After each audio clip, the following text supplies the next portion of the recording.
Welcome to the Nerdist Podcast number 840.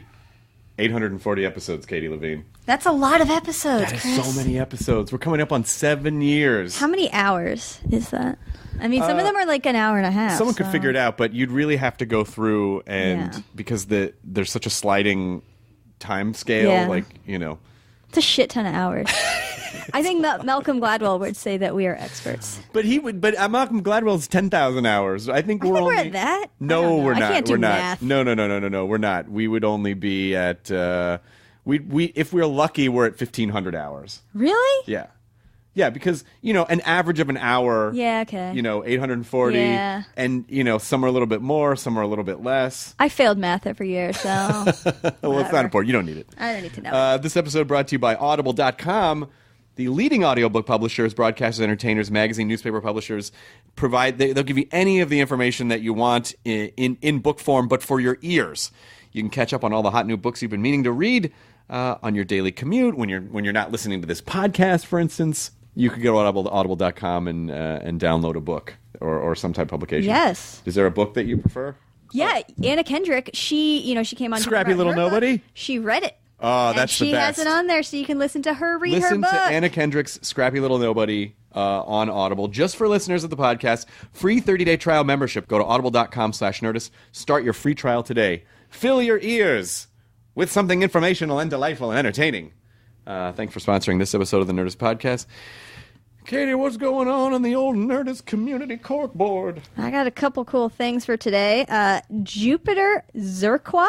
That is this person's name. That's a fucking cool name. Well, Katie's dropping the Really F-bomb. cool That must name. mean she's into it.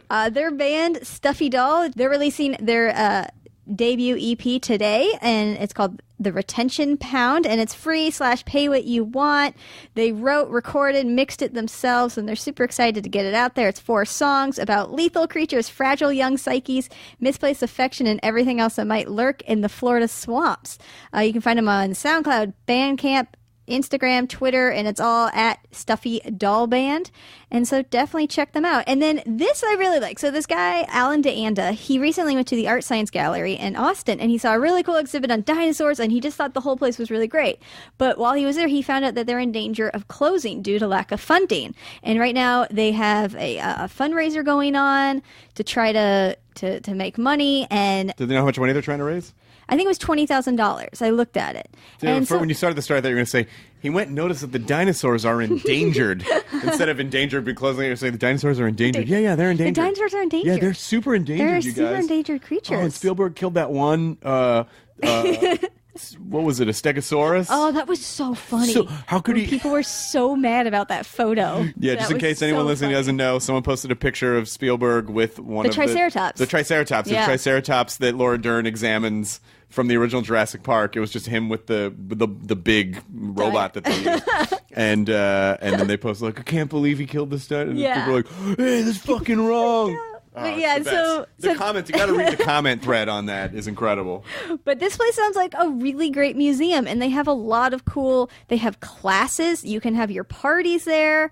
It just sounds like a really great place. And so, again, right now they're doing a fundraiser. So if you go to artsciencegallery.com, you can find out more info on how to donate to save them. And I like that he wrote to us, because he's like, I know you guys like science, and maybe the listeners would be interested in helping this I this guarantee museum out. that there are listeners who are interested in helping that out. So artsciencegallery.com. Check it out. Don't let the dinosaurs die twice. This episode's Tracey Ullman. I mean, talk about a comedy icon. Yes. And so super cool. Because sometimes you can tell when people show up and it's like, oh, they didn't bring any people with them. There was no publicist. There's no network drive person. There's no. themselves. And I don't mind when that happens. But it's different. Like it's interesting to see who comes with a posse and who just comes by. Tracey Ullman came by herself. Yep. Super down to earth.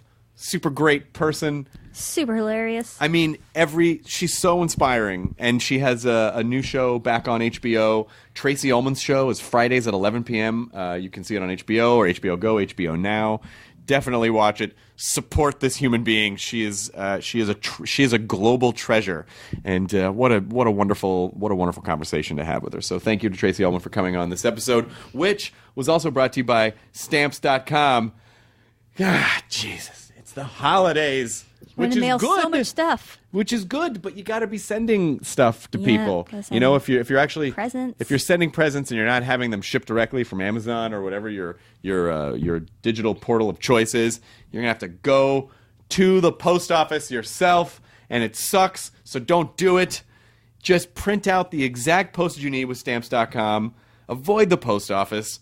Print the exact postage on any letter or package, and then your mail carrier will come pick it up. And you should give your mail carrier some type of a Christmas present. They work hard. They work hard. Leave a gift card in your mailbox for them, or give it to them, or just say, "Hey, thank you for delivering my mail." The art of delivering mail on time, day after day, year after year. They deserve your support. Stamps.com will help you connect to your mail carrier. Because you get to look them in the eye, face to face, and hand them whatever it is that you've printed out to put on that package and have it delivered. So right now, sign up for Stamps.com. Use the promo code Nerdist. 4-week trial. It's a $110 bonus offer, including postage and a digital scale. Don't wait. Go to Stamps.com before you do anything else. Click on the microphone at the top of the homepage and type in Nerdist. That's Stamps.com. Enter the promo code Nerdist. Katie Levine, let us now begin the Nerdist podcast number 840, which is a delightful round number, with Tracey Ullman. And away. Now entering Nerdist.com.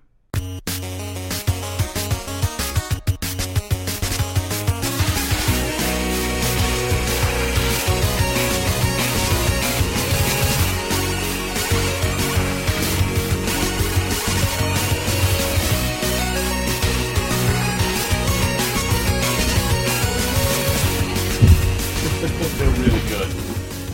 Yeah. Yes. That's an ornament. Well, you could save the box, but the Kit Kats inside are delicious. Beautiful. I know. You really have this? Yes, of course you I can. never believe things with Japan. It's like, because you can't buy them everywhere. They don't sell their stuff like. I know. and shit. Well, they've clued into the fact that Americans love their weird Kit Kat flavors because they have a million different. They have strawberry and cantaloupe, and they make all these crazy ones, taro root, and so now they actually you can get them at their airport when they're there. It's like their duty-free shop has stacks of multi-flavored Kit Kats. I highly recommend them.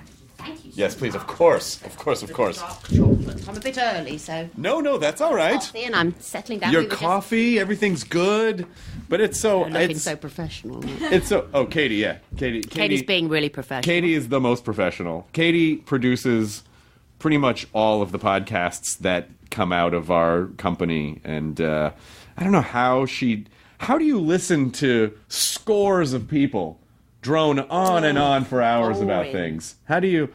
And then when she's done listening here, she'll go home and listen just to make sure everything sounds right, and that it's a lot. It is a lot. How long have you been doing this particular podcast, Chris? Wow, almost 7 years.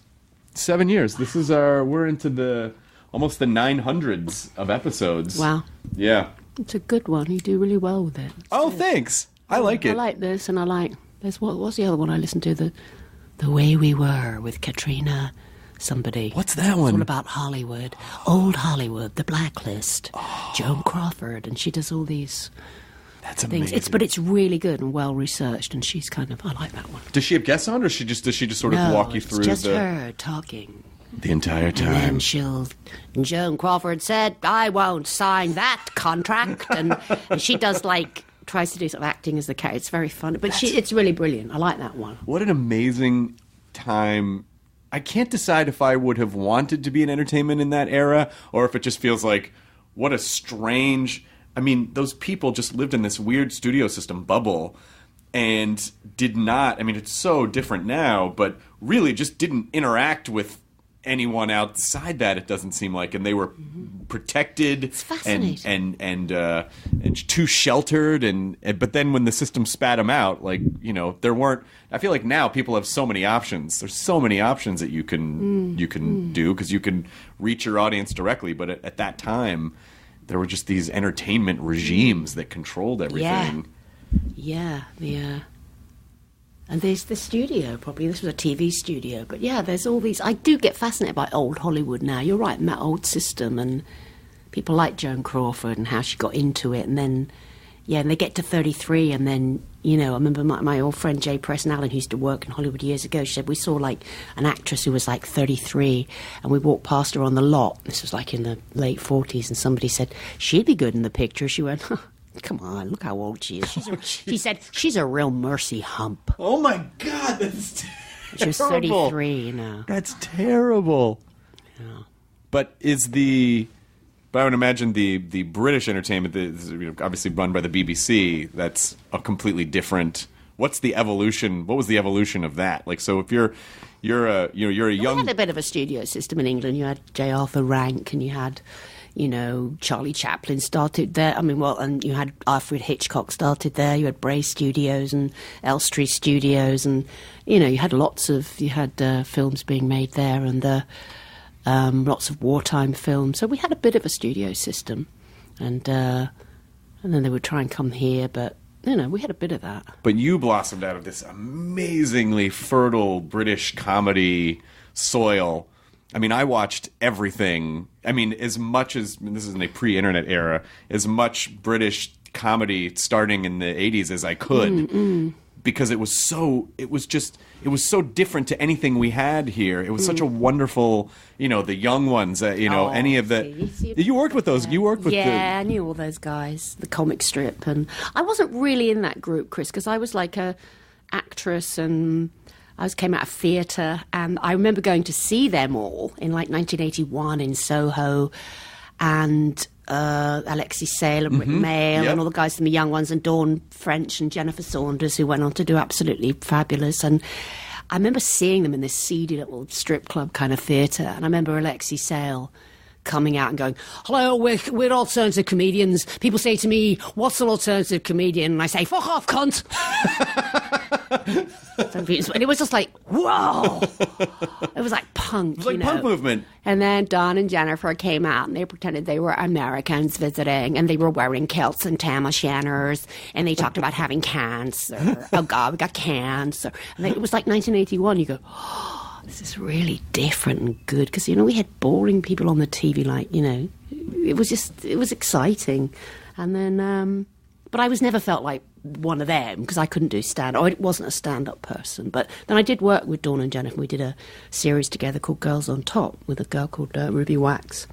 Oh, yeah, of course, yeah. But, and it was great to see girls getting to do stuff, you know. So that was exciting to me. I can't believe it seems strange to me that you never, I mean, just with the character work, that you never thought, oh, I could do that in a stand-up setting.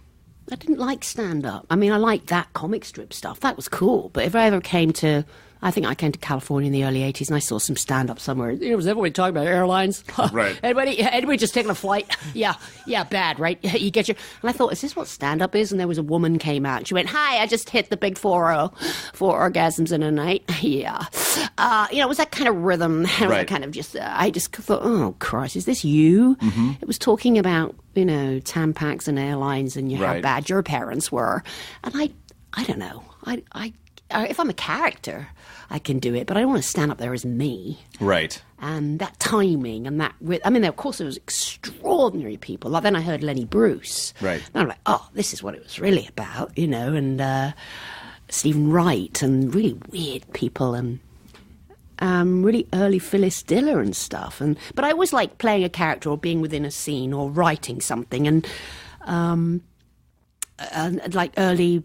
When I first came to America and I was going to work with Jim Brooks on doing the Tracey Ullman Show, and he said to me, go and get a real grounding in American comedy and what women have done, and then you'll know what to do when you come to be on television, which was really smart, because you can't just go on TV and just like, what am I going to do? And just impersonate people So I was really here for a couple of years before I went on television. Right. And really integrated a bit into American society. I lived here, I'd had a baby, and I used to go to the Museum of American Television on Fifth Avenue and watch Imogen Coker and Ernie Kovacs, your show of shows with Ernie Kovacs, sorry, his own show, but Sid Caesar and Imogen Coker. And I really looked at all the early stuff, and Gilda Radner and Carol Burnett and Lily Tomlin, and I thought, wow, there were so many more American women doing it way before English women had the opportunity. There was lots of English character actresses I admired, but to have your own comedy show, like Lucille Ball, obviously the Queen, starting it in the 50s. So it was really exciting to me. But so many of those early performers, to a degree, including Carol Burnett and going back to Lucille Ball, they were always kind of themselves. You know what I mean? Like they were always... Yeah. They were always a version of themselves because they were the kind of the driving star of the thing. So that's, people bought into that character. Lucille Ball was. I think Carol Burnett did a lot of him. She did a lot of... Yeah, but her warmth and her... Yes. She's an endearing person. It always came through, and America trusted her, and they love her. Yes. Yeah, she comes through. And even with Carol... there was always, because the Carol Burnett show was amazing, but she was always like, there was always kind of a wink of like, but she's Carol, you know what I mean? Even with no matter how ridiculous the characters were. Yeah. But SNL and Gilda, like that era really sort of brought in this whole new wave of, that was kind of, that was alternative comedy for America in the 70s. It was great. For sure. I mean, there'd always been Mike Nichols and Elaine May had done their stuff years ago, and Chicago Second City had been around. It just hadn't been televised, really. Right. It was in clubs in Greenwich Village and stuff, and so that satirical political humour was, I think we had more of that in England than you had. Always had Saturday Night Live, which is fantastic, but when I got here in the early 80s, it was mainstream TV, broadcast TV was really sappy. It was, the Miller Boyette. Mom, can we eat pizza? Because we learned a lesson today. We really love, that stuff. And I said, yeah. So they get the can. Yeah, the 80s was really like, it went from canned laughter to the canned awe. Exactly. And to can that shit. Yeah. I know, and it had to be endearing, and of course I was like, it made me want to vomit. I was like, please. I remember they wrote some pilot for me, and it was really sappy, and I just, I was like, wow, really? So, yeah, I couldn't bear all that stuff, and that's the sort of stuff that used to be on at 8 o'clock in the evening, but in England it'd be on at 3:20 in the afternoon. It was like for the under-8s in England. We're like, we'll take the piss out of this. But there was always great stuff. It just, and Saturday Night Live was... But you couldn't put political satire on the television in America in the 80s. I remember we had a great show in England called Spitting Image. Mm-hmm. Yeah, of course. With the puppets. And it was Fluck and Law. And it was really subversive, and we were making fun of Thatcher. And we had a puppet of Ronald Reagan, with his brain bouncing behind him down the corridors of the White House. And it was, the president's brain is missing, And he'd be going... I gotta tell you. Yes, well. And, we just took that for granted in England. I remember that NBC put it on here, and it was off within 2 weeks because it was just too cruel. But you know what made it...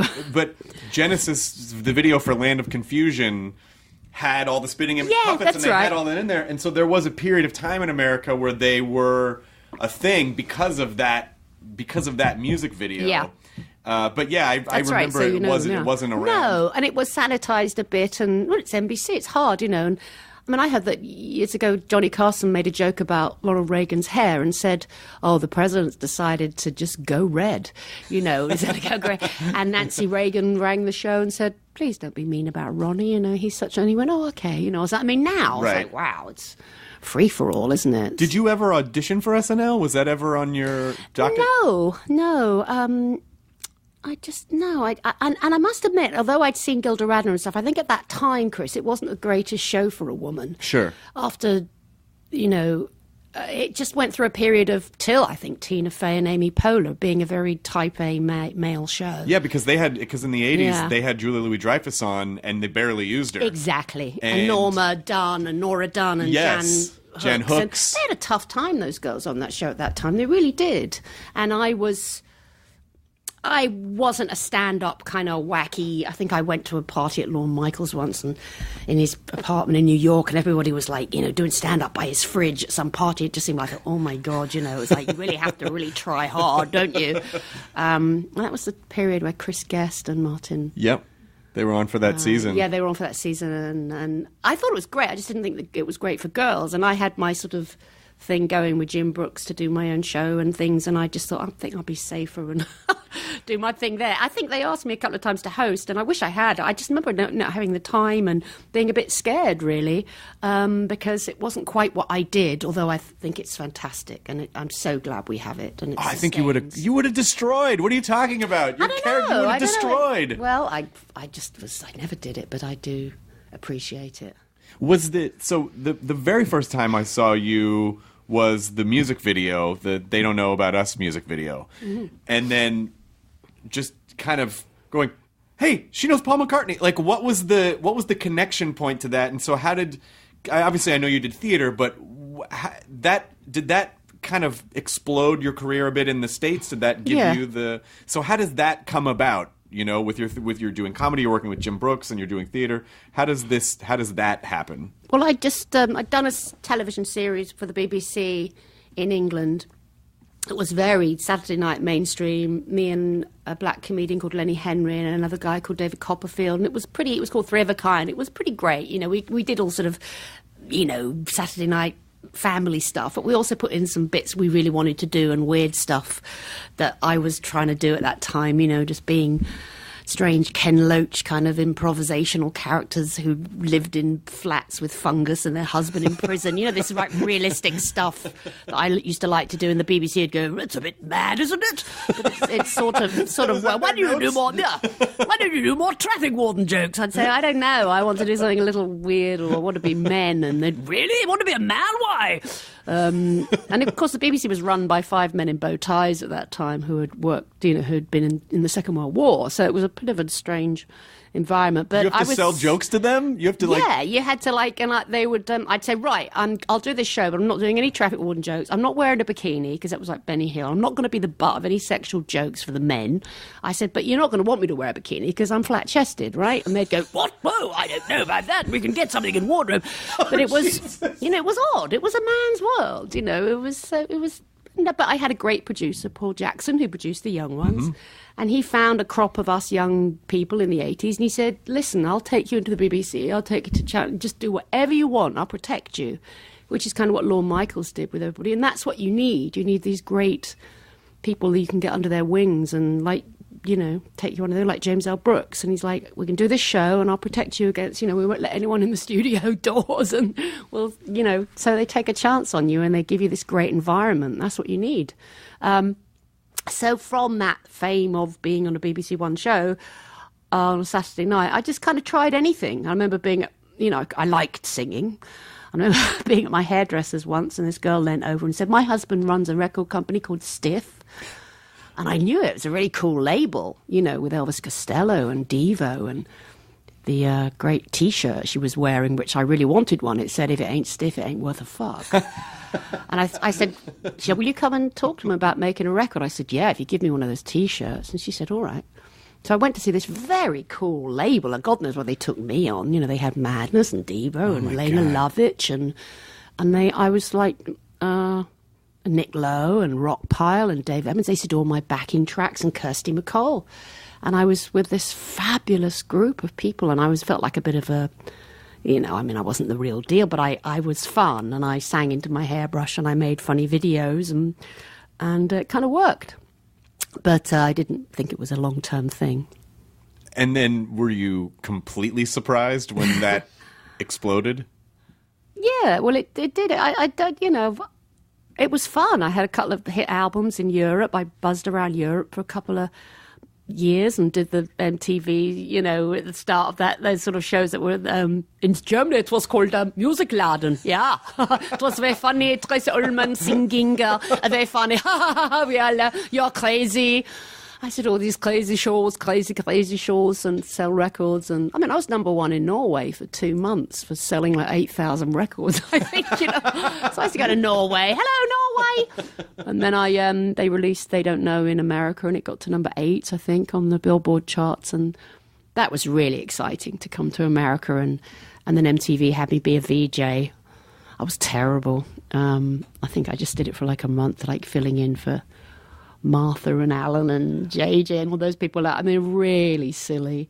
That's when MTV was really fun. Oh, God, it was fun. Yeah, it was on 10th Avenue, and they had a pool hall, and, Because they were still kind of fucking around, Yeah. and they had that young, like, oh, we're counterculture, and, MTV played Monty Python, they played Young Ones, they played really Did cool... they used to do Yes. shows like that? I didn't know. Yes, that's how I first saw the Young Ones, was that they played on MTV every Is that day. who put it out? Yeah, it was Right. MTV, and then they played. Yeah. They played, obviously they played Python, and you could only ever see Python occasionally, kind of like Doctor Who. You could only see it on PBS. Occasionally they would play it on PBS, and then a few other British sitcoms like Keeping Up Appearances. It's like there were a MTV few... showed No, not MTV. No, that's PBS. classic PBS. Yeah, and that was so they classic. never showed them on the networks. There just weren't enough shows. It's like Faulty Towers. Right. There were 17 of those made. It's nuts. And that's all there was. Of course, CBS they offered John Cleese, I think, wow, can you do 26 a year? He said, well, I don't think so. It wouldn't be very funny. And they're like, well, we need that much. That's how the sort of, orders that American TV wanted. So, it was fun. It was fun. It was great. It was really cool to be in New York and discovering all the new voices I like to listen to and people. And at that time, I also was in a movie with Meryl Streep called Plenty. So I was this weird girl that was like a pop star with a hairbrush. I was in a movie with Meryl Streep, and then I moved to Hollywood and I got pregnant. So it was like, and then I did this show with James Brooks. But they're all varied things. No one could pigeonhole me, and I don't know if they still can. I mean, I try anything, do anything. But it sounds like you don't. It feels like you're immune to the typical structure and the rules of the internet. It's like you just make your own stuff. I do. I mean, yeah. it's very spiritually. It's very much like what people now go, I'm just going to make stuff and put it on YouTube. It just, you did it and it was on television, and it was like a cultural phenomenon. Yeah, maybe so, yeah. And I was married for 30 years to a television producer, my husband, Alan McEwen. He sadly died 3 years ago. But we didn't always work together, but we did a lot. And he gave me enormous confidence to come here. He had a house in the hills here. He'd been here in the 70s. He's one of those English guys that hung out with Harry Nilsson, did a lot of drugs. And, Marty Feldman, he came over with Marty Feldman and the Pythons. And, he was 15 years older than me. And, we got married here in 83. And so I had a place to be. And I wasn't one of those English people that came over and stayed for a week and took a couple of meetings and said, well, marvellous, perhaps you'll telephone me. I was here. I said, great, I live up here. I committed to being here, which makes a big difference. But yeah, we always did our own thing. And if we were frustrated by the system or the networks or whatever, Alan we'd find a way to finance a show. Like, we did did them in England first and then brought them here. And he did many, many shows in England. And so I had this fantastic partner. We were sort of like... we were like a Cockney Desilu. me and my owl used to say, she's a nice little earner, my Trace. Well, this is the original I Love Lucy stage on the other side of this wall. Yeah. This was, but that was such a different, I mean, you, even hearing that you had the fortitude at that time to say, well, this is what's happening with women in comedy, or this is what's happening normally, and I don't want to do that. I still want to make my own thing regardless. What was it What was it at that time when the rest of the business was going one way where you said, well, I don't want to do it that way. I want to do it this way, and I'm going to make it work? Well, I think you just got to... What's important to you? I wasn't ever desperate to work. My life with my husband and my children was always the best thing and most interesting foundation and everything. So if I got a great job or there was something I wanted to do, that was great. But it wasn't a do-all and end-all to me to work. I'm as famous as I want to be. I don't want to be... I'm not publicity kind of fame. I like the work. I don't like all the stuff that goes with it. I mean, I don't know. So I was lucky. I got to do what I wanted to do. My husband was working and I didn't have to work. I'd spent many years bringing up the kids, and if something came up... But I've always come back to this same format, which is multi-character, me explaining the world through various personas. And I've done that. That's why in my latest show I have a little title track, my little opening sequence is me on my mother's windowsill in her bedroom when I was 6. I used to do the Tracey Ullman Show for when I was a little girl in my mother's bedroom, and I'd be everyone in our village and everyone at my school, and I'd be talking about, the world today as, as Miss Cox, the lady that lived opposite whose fiancé died during the First World War. And, I'd be... it's just that's what I've always done. I realise I'm still doing it. My goodness, I'm 56 now and I'm still doing my version of it. And I return to this format. So it makes me very happy. And I'm very eclectic. And I just enjoy being lots of different people because I never used to impersonate famous people, which I've started to do. But they're great because you can use them as like Trojan horses and they get attention. I mean, being Dame Judi Dench and Angela Merkel in this recent show, it's not something I thought I'd ever do, but I make them sort of, I don't do direct impersonations. I sort of like give them a character or give them a problem or make them more me in a way. I sort of think I interpret them. So, but, yeah, I mean, I ramble off and deviate, but I guess I've always just been able to do what I want to do because if it wasn't what I wanted to do, I didn't do it. I'm fortunate in that way. And I'm lucky I'm still doing it. And that I've gone back to the BBC after 30 years and I realise I could do this till I'm 80, hopefully, because, and still my idols are people like Gilda Radner and Peter Sellers and Alec Guinness and doing those multi-characters and still it's my inspiration. Did you ever meet Gilda? I did very briefly in a supermarket by the Beverly Centre. I'd just done my first shows for Jim and she was just shopping and I said, oh my goodness, please, can I, shake your hand? It was that moment. I said, I'm so sorry to bother you. And she was wonderful, very kind and we said we'd get in touch. And then she was, I think she must have been diagnosed a couple of months later because I never heard from her, and I think she got sick about that time. But, yeah, I did briefly, got to my little moment. And I would rarely approach a famous person. I think I've approached Elvis Costello and we were on the same Rooney label. from 60 Minutes. I think I stopped him on a walkway in New York. I nearly killed him, And he was like, hello. He was so on. I went, Andy Rooney, I just got to say hello. I've been in this country. I really like that bit at the end of 60 Minutes. I've got to tell you, when you say things like, umbrellas, you can't live with them, you can't live without them. They break. This umbrella. And he's like, yes. Oh, he'd already. Well, I think I almost killed Max von Sydow at the Creative Arts Emmys this year. Well, because we were leaving the auditorium during the commercial break, so you only have like two or 3 minutes. Yeah. And he was sitting on the end, and I just thought, when am I gonna? And I normally don't bother people because it rarely turns out. No. You're rarely clinking glasses on a yacht. It's rare that you say something and they're like, well, that is an insightful bit of wisdom that I had never, let's go have drinks for everyone. And so Max von Sydow was sitting right on the end and it was very dark. And so I was walking by and I just leaned back and I just lightly touched his arm and I just said, I think you're amazing. And I barely got the word amazing out and he just goes, no! Like, I don't know if he thought the cold hand of death was reaching from the darkness to grab. He's a senior. But You're scared a senior. I scared a senior. You'd think the Three-Eyed Raven would have seen that coming. Oh! But he didn't. We did in that Max von Sydow kind of way. He didn't. Wow. Yeah, it was like a no! Like, he just, whatever it was, he didn't want it. No, and I felt bad, and then all the people that I work with are like, nice job. Yeah, almost killed that guy. Good job there. Really nice job. So it reinforced my idea of don't go up to people. Just let them be. Yeah, let them be. Let them be. They know. They know. You're not going to say anything. You're not going to say anything that's going to change their lives. And so I think it's part of the reason why I'm almost overly approachable when people come up. I'm like, oh, of course, let's sit down, please. Because I just don't want people to feel like. Yeah, people are nice to me. They just go, you're like my cousin. She's crazy too.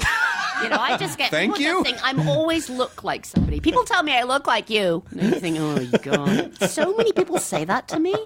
Well, it's probably because you do so many different characters, so maybe they just see something different. They see a lot of different sides of you. Well, they say, I've got it. Yeah, it's usually them, women as themselves, and you think, oh, please, really? Wow, I forgot to get my roots done too. I was like, but no, people are very nice to me. Was Elvis Costello nice to you?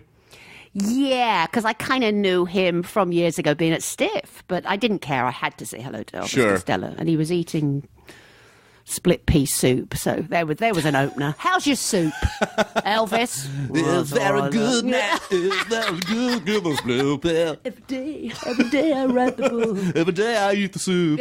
Yeah. So when you're cool. What are you seeing when you? Because I imagine that all day your brain's just kind of absorbing stuff in the world, and you're kind of filing things away. So, when you were first amassing stuff for the very first series, for the Fox series, what were you, for the first American series, what were you thinking it was going to be? Did the show end up being what you thought it was going to be? Yeah, I trusted Jim Brooks. I mean, I knew I was very lucky. I realized that, he put together this team of people who'd written on Cheers, and I had this wonderful, wonderful old writer called Jerry Belson, who'd worked on the Dick Van Dyke Show. Oh, and wow. Him and Gary Marshall were partners. And they were he was kind and funny.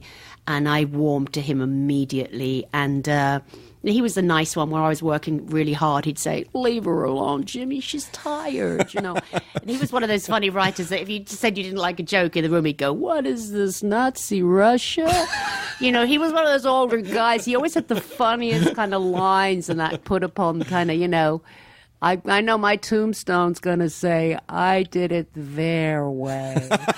And he was one of those, and so I was with all these people that were, kind of, like had been doing TV shows in America for a while, and they were all little, "Oh, that's not funny. Oh, come on, honey, funny."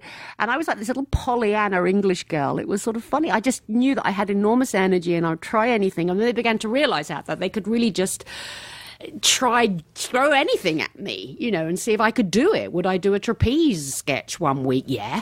Would I hang upside down and sing? Yeah. But the best stuff was the real character stuff we developed, and the warmth between myself and Julie Kavner, who I was brilliantly, they cast her, and Dan Castellaneta, who were now the voice of Homer Of course. Simpson, and we'd found him at Second City in Chicago, and I really had insisted he be on the show. We went to see him in one of the Chicago, Second City shows, and he was just fantastic. He made me cry. He played like a blind comedian or something in the show, and was so poignant and so brilliant. I just said, "Oh, I can't do it without that guy. He's wonderful." So I had a great cast. Azaria was on too. It was basically. Huh? Wasn't Hank Azaria on the original? No, he wasn't. did The Simpsons, and then about a month into the show, we decided to do interstitial cartoons, animated segments, and back when Homer talked like this, they looked like that weird version of And Matt Groening, came in and showed us some ideas to do an original thing, and I remember him coming in with a picture of Marge with the blue hair, and I've been thinking, "Wow, this is amazing," and then they would come in and say, "Oh, who's going to do the voices? Can someone come and do some voices for this cartoon?" And Julie was like, "Well, I'm not rehearsing. Well, sure, I'll do it." So Julie was Marge, and I was always busy doing other bits. So they'd go up and record stuff, and then of course The Simpsons happened, which was quite extraordinary. Season 30, they're picked up through season 30. I know, it's amazing.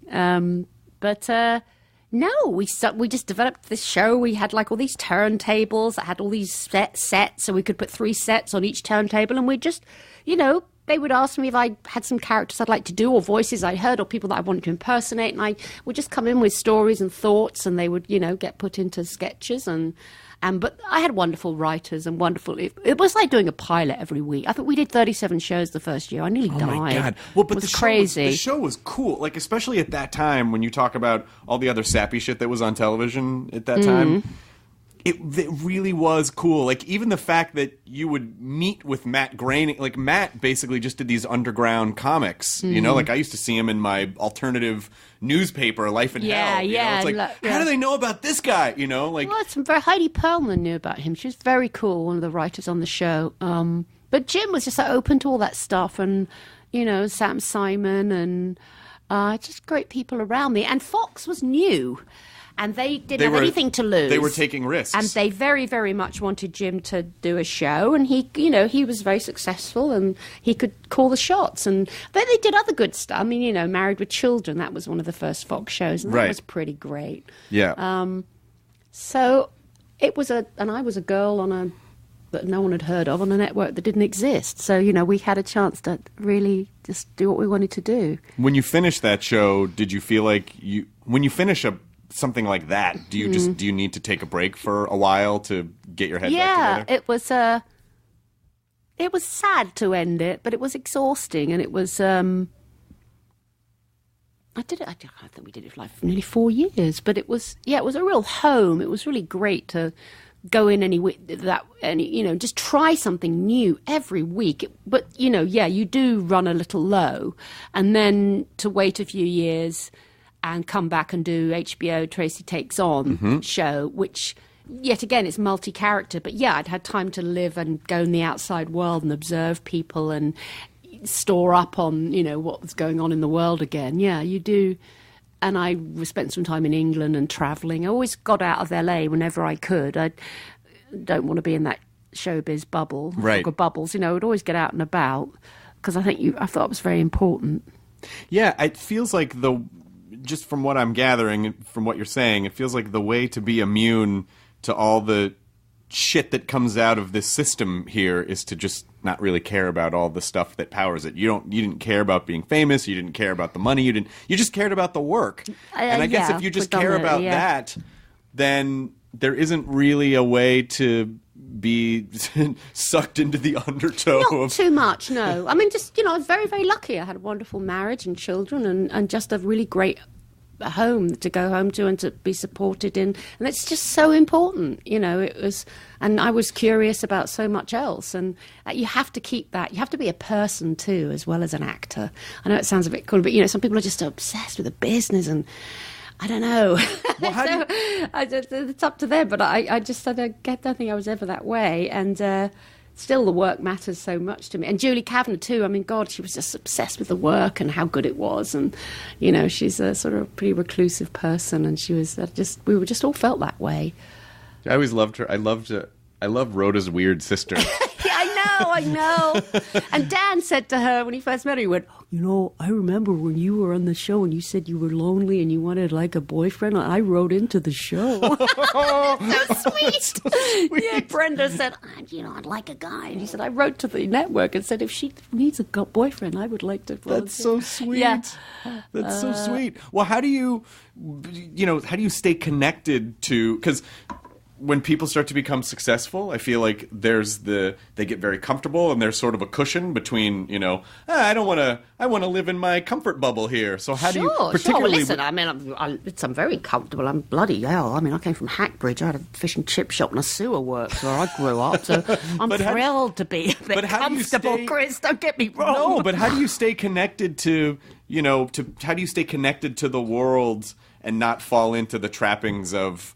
I want to be in my protected bubble here, which is very comfortable, and I don't need to go out into the world and experience something. Like, how do you manage to stay authentic and connected in that way? Well, I think you take time off and you just, go out and do your own shopping and get on the underground in London and people say, are you Tracey Ullman? I go, no, why would I be on the train?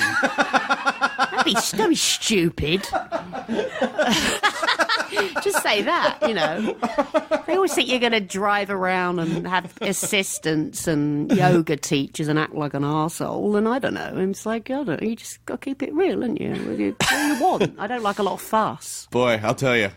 I hear what you're saying, but at the same time... What do you like? You a bit of an arsehole then, Chris? What's your story? Well, listen, how are you keeping it real, I'll tell you, I feel the trappings of it. What are the trappings? Tell me what's happening? Is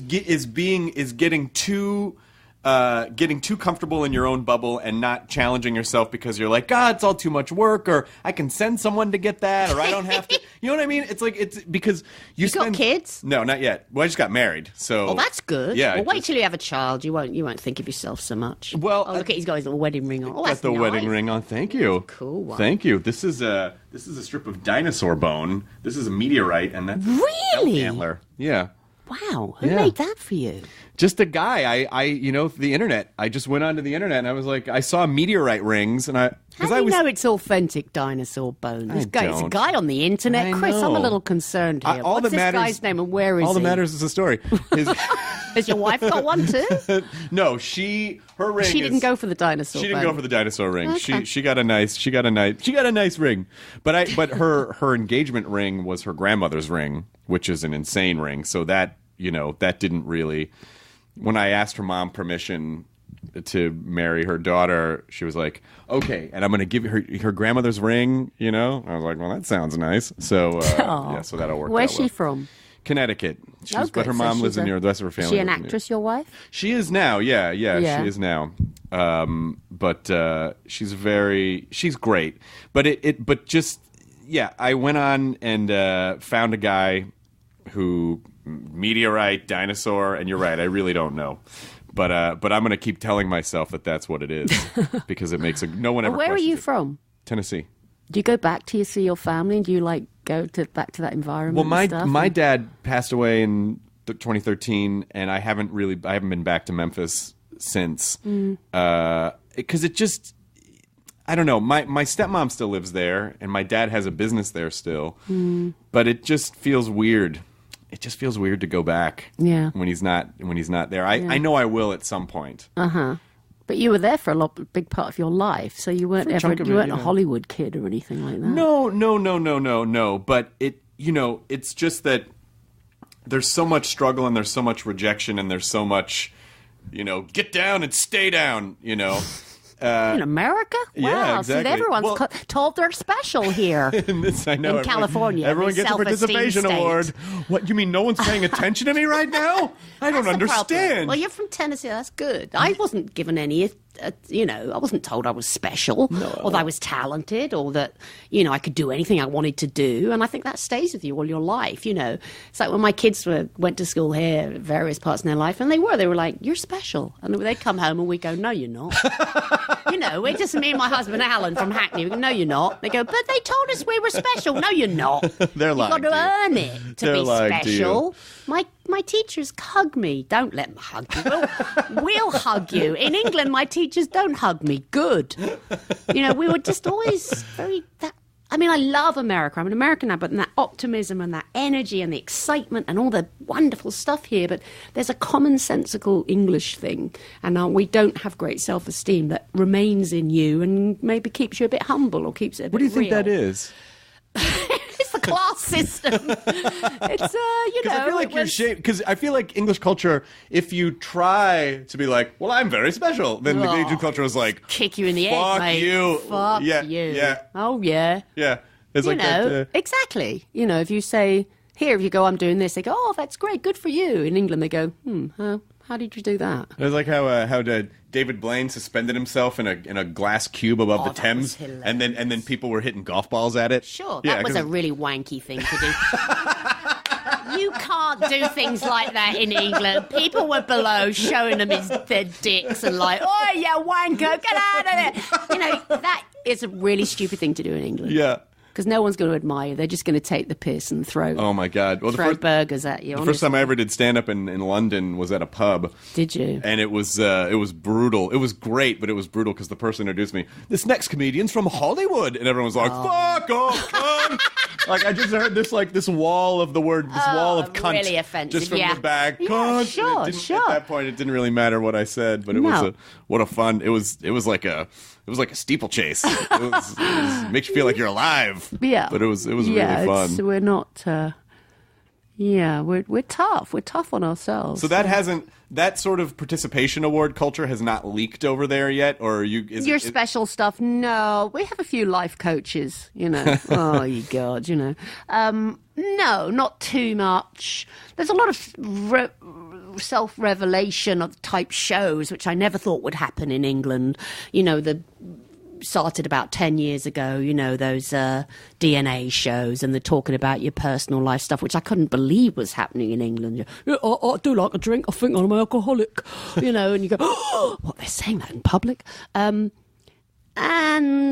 we embrace Americanism and, but it's not quite I don't know. It's our class system. It's still there, and the royals being the very pinnacle of it.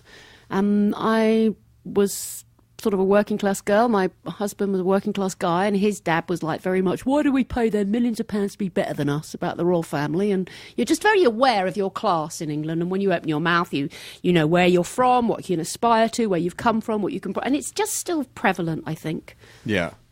But how did you not get sucked into that part of American culture? Because you've been here for a while now. Yeah. But I know you have dual citizenship, but... How much time do you spend here and how much time do you spend there? Oh, well, I mean, I've 30 years of my life pretty much here. I mean, my husband, as you know, passed away 3 years ago, and I've been back to London to sort of spend time with my daughter. My daughter always liked living in England, and my son lives here. I'm really, majority of the last 30 years I've been in America, yeah. I don't sound American, do I? No, but... I mean, I live...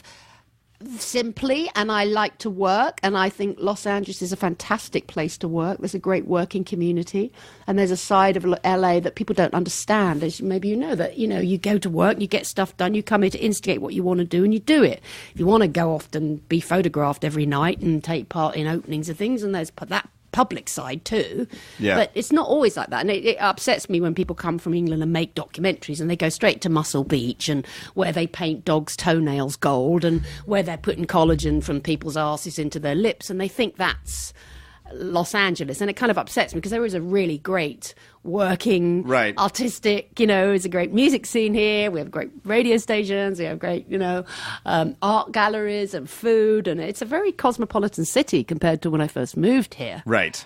So, but you live the life you want to live, and you do the things you want to do. It's kind of funny you say that. I don't know why it made me think of this, but the last time I was traveling back from New York, which was just like a week and a half ago.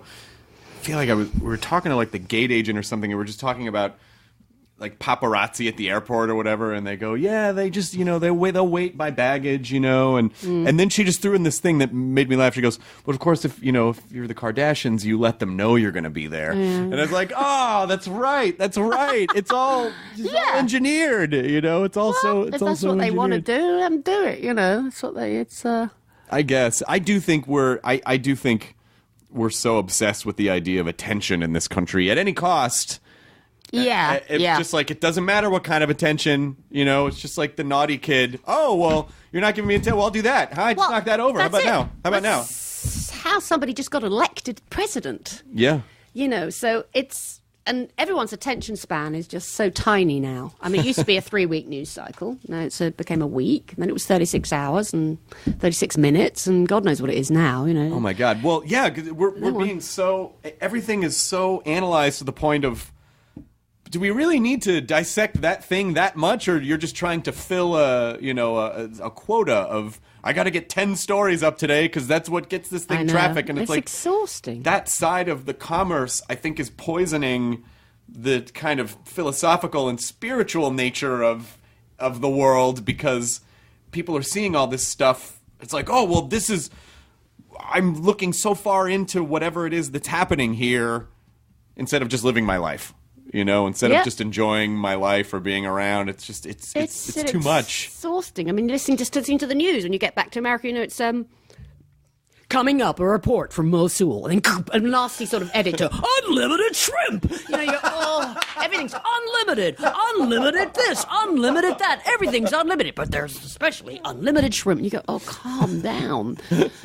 And every time I come back, there's always George Foreman on going, people say to me, George, how do I get my ideas patented? I talk to my friends at Invent Help. He's always on. That's on a loop. I got to tell you, though, that George Foreman grill's pretty great. Well, that's because so many people have come up to him and gone, George, that grill is fantastic. So he's had to do the thing at Invent Help. I invented that. The handyman in a can. And then I find myself Googling immediately, does that stuff work? No. Maybe what we need in this country is limited shrimp. Maybe we need... Exactly, Chris. Someone's got to say to the Americans, enough, kids. Enough. It's limited. You're not special, and there's not going to be unlimited shrimp. And get the fuck out. And you're going to like it. You're going to savor them, and you're going to taste them, and you're going to focus on them. Because you're not special. No, don't take a 6th one. Get out. Exactly. Well, I just worry that we're losing our coping skills. Like, we're not going to be able to cope with anything because everything's so... Coping skills? Yes! An American thing to say. Honey, how are your coping skills? What? Why are you asking me that? I don't know. I don't know. I need a hug. I don't know. But it's the need for self-examination in this country and the roller coaster type. People love this drama. They do love it here. You do love it. We're addicted to drama. We're addicted to drama and things happening and breaking news. It's not breaking news, but that's what's happening more and more and more and more. It's getting faster and faster and faster, and people are getting confused and unfocused. And so to try and bring it back to me, all you try and do now is that you think, if you get your show on, which this show at the moment is my Tracey Ullman Show, I'm thrilled that I'm, at this time in my life, and I've managed to get a show on the BBC, and then it goes to HBO, and then you get your element of response and your audience that it appeals to, or it comes back to you. It's really gratifying, and I've had lovely comments on the show saying, "You're still here. I feel safe again." I've had stuff like that the last few weeks, like I'm, the mother figure. Let me breastfeed you. Come here. Let me do my impersonations and soothe you. Yes, I'm still around. But you get your little window. You get to say your thing publicly that, interests you. It's really an achievement.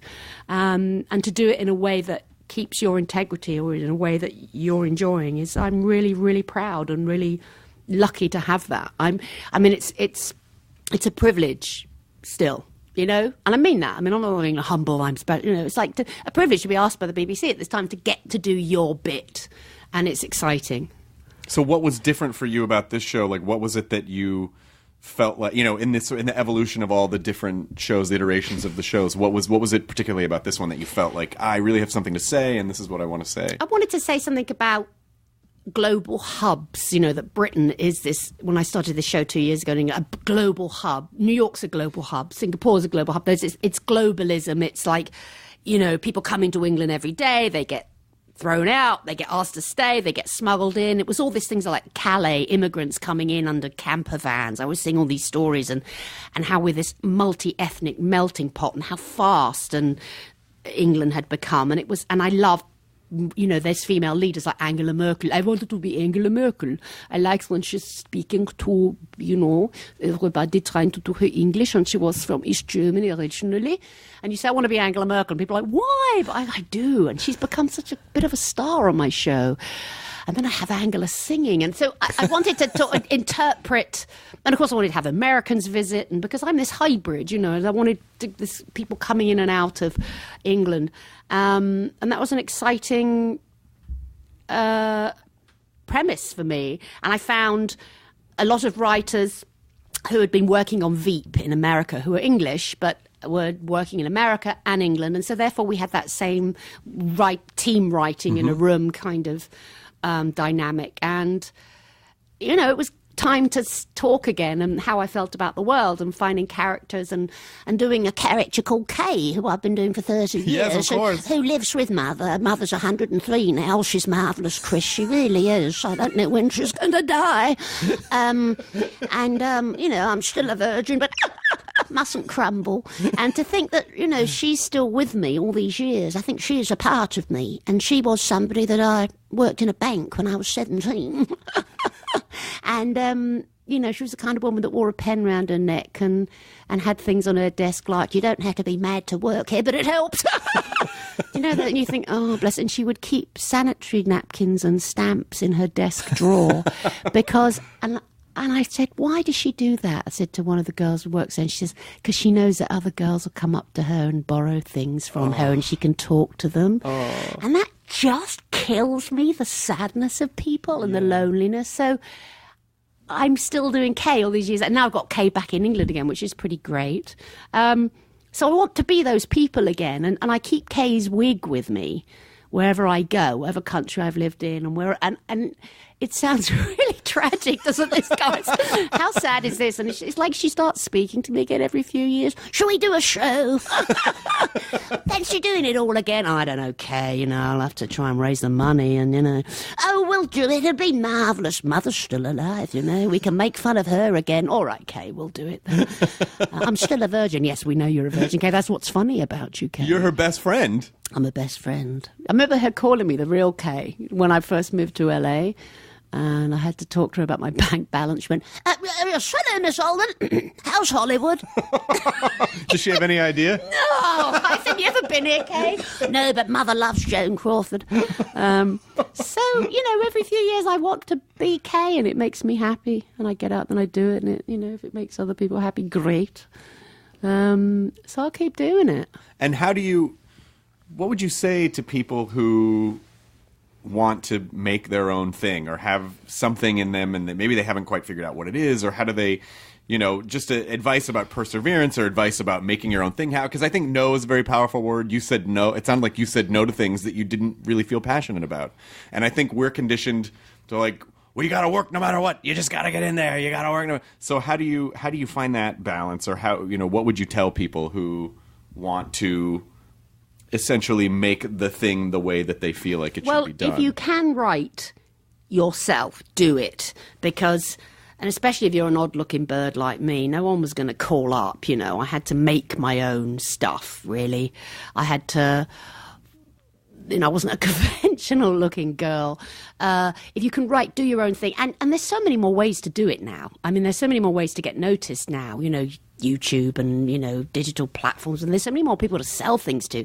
And it's a much better time for women, definitely now, than it ever was. So I'm speaking as a girl doing this. And... don't get overwhelmed, pace yourself. And if it doesn't feel right, it doesn't feel true, or it doesn't, don't do it. And just there's life as well as a career. And, but you keep getting out there in the real world. Don't live in a bubble, like you're saying. Sometimes I see shows that are great, but they're all about people's neurosis and people's world-made worlds before they got famous. Then you always think, 4 years into the show, you think, how are they still writing this show? They don't really know what's going on in the real world anymore. Right. Is that an odd thing? You know what I'm saying? It's a few shows like that, and you think they're kind of almost doing old-fashioned angst now. That's not what the world's like. Right. And so I guess that doesn't happen with my shows because I just play all tons of different characters. I'm not playing, a version of myself or, one person. But I gave myself till I was 23. I said, if I haven't made it, can't work with, make a living from being an actor, I was going to be a travel agent or do something else and just get out and, and you don't necessarily have to be on the TV to be doing this and it being fun. Right. My daughter isn't an actress, thank goodness. She's works for an international medical charity, but she's the funniest mimic, and I know, but she's brilliant, But your son's in my a writer. bedroom at 1 a.m, making me laugh, but she doesn't have the need to do it publicly. Right. I think some people are lucky to not have to do this publicly. My son's an actor, and he's works in the writer's room on James Corden's show right now. He's having a good time. And he's really... Mother, he is so talented, Chris. I got to tell you, this kid's a genius. He's beautiful. Really? He's handsome. Do you have a wall full of pictures? Oh, my God, he's so talented. He's genuinely good, but he's got to find his way. It's all about confidence. Yeah. And how do you think people find that confidence in a world and in a business which is constantly... I almost feel like that's part of the challenge. Like, if you can overcome that, that's the trial. Yeah. And you sort of, you can kind of earn it. You can earn the success that way. It's like, I kept getting knocked down, but I figured out how to go around it. Yeah. Maybe it's like Jerry Belson said, that fabulous writer from the Dick Van Dyke Show. Funny is money. Not funny, no money. Yes. It was very simple. Breaking news, week 2. Limited shrimp. Week 2 of shrimp rationing. People are lined up in the streets. Yeah. Where's all the shrimp? That's it. It sounds like an Onion story. It is a Onion, yeah. I love The Onion. It's always about losers. They're just like, their pieces are always about guys, sad guys who worked in video stores. It's about why I love The Onion is they celebrate the loser. When I first came to America, nobody celebrated a loser. Then I saw Broadway Danny Rose by Woody Allen. I thought, they're celebrating a loser. Yeah. That's English to me, because everyone was always a winner. Well, I feel like a lot of our protagonists now are all deeply flawed, fucked up characters. Now they are. Like, there's not, I think it's weird if someone is too much like it's a golden child. Everyone is super messed up. They're secretly bipolar. Yeah. They're secretly struggling with medication. Do you feel like, because you referenced Peter Sellers, who was notoriously not a great guy, I think, on a personal level for a lot of reasons. No, I think they say he had his demons, Chris. I don't think you say not a great guy on a personal level. I think we'll say he had his demons. He had some Peter dragons. Had some demons. Had some dragons to slay. I mean, there's that part of comedy too. It's like, oh, well, do you have to be that fucked up to be? But no, you don't. Yeah, as a girl, you got to be nice. You got to be jolly on the set. Otherwise, you can't act like a twat. No one's going to want to work with you. Really? God, I see the way some people behave. In my years in the business, and you think you're so rude to everybody. Who do you think you are? You can't believe this. But those people don't know they're doing it, though, right? They don't know it. Oy, oy, oy. And they wonder when a light gets dropped on their head in the studio, and the teams are like, "Yes, you can't it's lunch, you forever." Yeah. Well, I hope your new show is Friday nights on HBO. Yeah. At 11 p.m. Tracey Ullman Show. Still doing it. I'm so glad you're back on television. Oh, thank you. It's been really nice. You're a nice bloke. No, congratulations on the marriage. Thank you very much. I would have that analysed. I don't know. No, It's a real I don't want to dinosaur, know. but you don't want to know. No, you don't want to know. It's. Was it a limited edition or was it unlimited dinosaur? Well, it was. Unlimited dinosaurs. All the dinosaurs you want. Dinosaur rings. Well, this guy, his name is Johan, and he lives in the Midwest with his wife. And my wife, who was my fiance at the time, she really liked him. She was like, "Oh, I talked to him. He's very sweet. They're gonna have the ring, just in time for the wedding, and so they seemed very nice. But I almost feel like good luck to you. The story of it is really. The story of anything is the most important thing. Makes us laugh. Yeah. Look, you're in the comedy business. Look, it's a funny story always, as well as nice. This could be, I don't know what it could be, but I feel like it has to, I'm going to assume that it's forever, it's going to be dinosaur. Because if it's not, then nothing is true. And then my ring is a lie. So I think it's going to be dinosaur. Well, and have a kid. If you want to have kids, have them. That's nice. That really stops you thinking about yourself so much and provides enormous amounts of comedy material. And then when they get older, you become a permanent figure of fun. So there's more comedy. It's just comedy. Having kids is just comedy. Well, that's a good attitude about it. I just feel like I'm going to be a real stressy parent. Should we go? Your nose around. No, don't tell them they're that special. Okay? No. All right. Just remind them every day. Yeah, humble. Yeah, I was from Memphis, Tennessee. You know how tough that was? Little bastards. It's tough out there. I rode around in a truck. We didn't wear a seatbelt. We didn't have to wear a Oh, my God. No, I remember when I was growing up, my dad... yeah. Well, my mom's very overprotective. My dad was a professional bowler, so like he was. I grew up in the Pro Bowlers Tour, so my dad, very sweet guy, but he was like a guy, like he was a bowler, like really? Didn't wear a seatbelt. No. Drink a beer while he's driving, like kids that. in the back of the truck with a Pepsi, Yeah, just like that kind of thing, that kind of thing. My parents were both very different. My mom was very sheltering, and my dad was like, "Yeah, it'll be fine." You got brothers and sisters? No. Well, I have a half brother, right? But we didn't grow up together. Are you an only child? No, I have a sister. I have a big sister. That's amazing that this.